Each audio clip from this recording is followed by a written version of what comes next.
One, two, three, four. Hey there. My name is Stoic Soul, and you are watching my stream.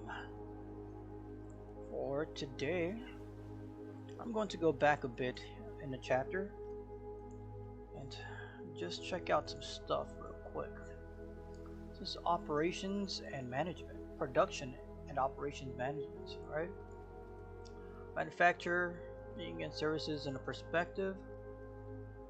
Let's read that up. November 2018, the Washington Post reported activity in the nation's manufacturing sector declined last month to the lowest level in more than 2 decades, offering economists more evidence than that the country is entering a deep recession. Soon after that, on January 29, 2009, the Wall Street Journal reported joblessness was worst in the West and Midwest, indicating that the industries hit first by the recession, housing and manufacturing, continue to lose jobs. Another Wall Street Journal article went on to say that unemployment could reach double-digit levels. Home values could plunge a total of 36%, and stocks could fall in a total of 55%. Such events led President Obama and Congress to propose a stimulus package that would spend about $1 trillion, including interest, to create or save millions of jobs and get the economy moving again, including manufacturing. Much of this chapter is devoted to showing you that manufacturers and service providers can and are doing to revive the U.S. economy.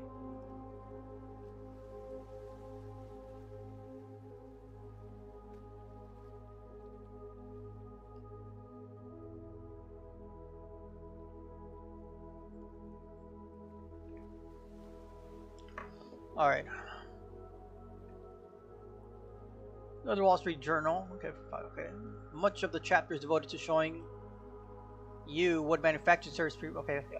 Sure, there has been lots of bad news about the manufacturing factors, but the story may not be as bad as you think. Data from the United Nations on global output from 1970 to 2009 show that America's manufacturing output has continued to increase since the 1970s. In fact, output is about twice as much as it was in the 1970s. On its own, U.S. manufacturing would rank as the 6th largest economy in the world. In 2009, U.S. manufacturing output was over $2 trillion, including minting and utilities. That's more than 45% higher than China's. So how can we reconcile the facts that so many workers in manufacturing are unemployed while manufacturing output continues to increase? The answer is that today's workers are so productive that the U.S. needs fewer workers to produce more goods. Right. Manufacturers and service organizations.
Alright, I'm gonna take a little diversion, little distraction for like 1 minute.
How does this thing go?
Oh, she got lucky right.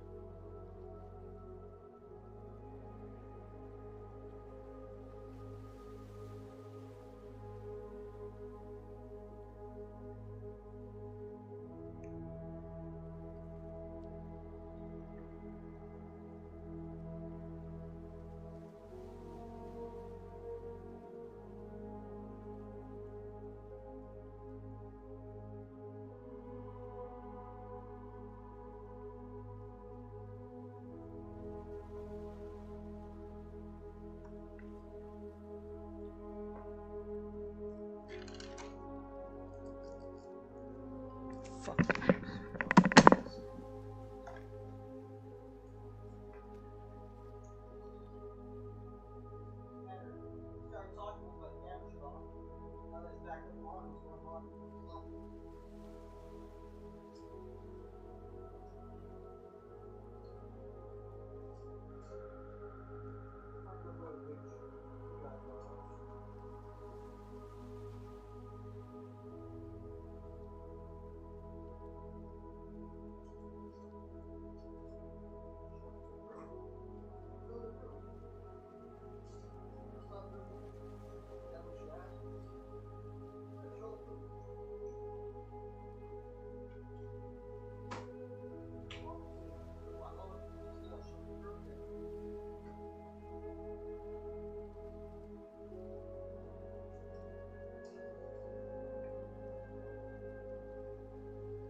Sorry, I got a little distracted. I was talking to some neighbors outside.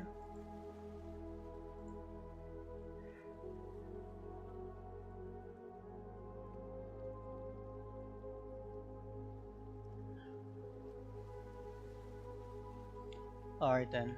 So then, manufacturers and service organizations become more competitive. Alright. U.S. producers no longer strike fear in the heart of foreign competitors. In fact, they have much to learn from them, although one reason foreign producers have become so competitive is that they're using U.S. technology and concepts to increase effectiveness and efficiency. Overall, there's a good thing because it helps reduce poverty and hunger in the developing countries and opens new markets to the developed world. IBM and other major companies are growing by providing needed goods and services to those developing markets. Foreign producers are also streaming to the United States to take advantage of its labor force and opportunities. The United States is still the leader in the nanotechnology, biotechnology, and other areas.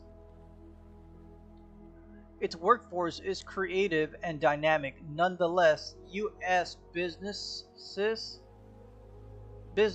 cannot stand still. It must keep up with the latest production techniques and processes. The reaching beyond our border box looks at Germany and how some companies there have found a competitive advantage that could be applied in the United States. As the U.S. service sector becomes a larger part of the overall economy, managers will be more occupied with service productivity and with blending services and manufacturing through the internet.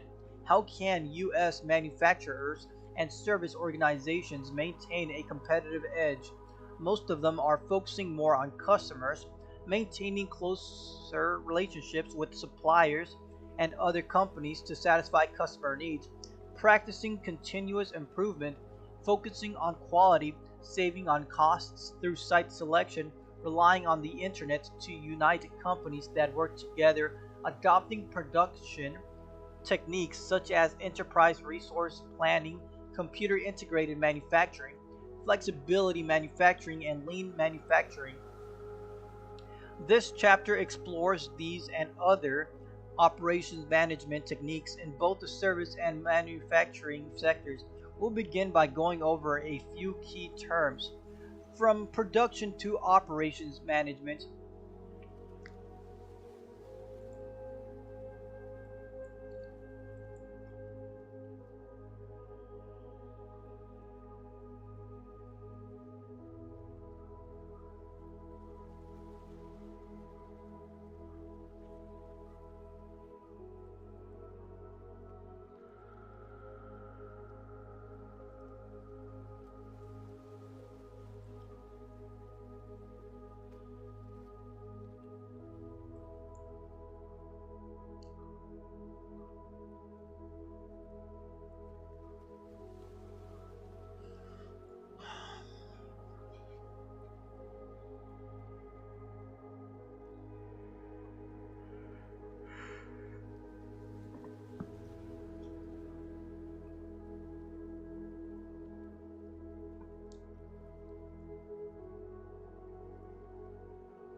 I'm actually gonna go offline.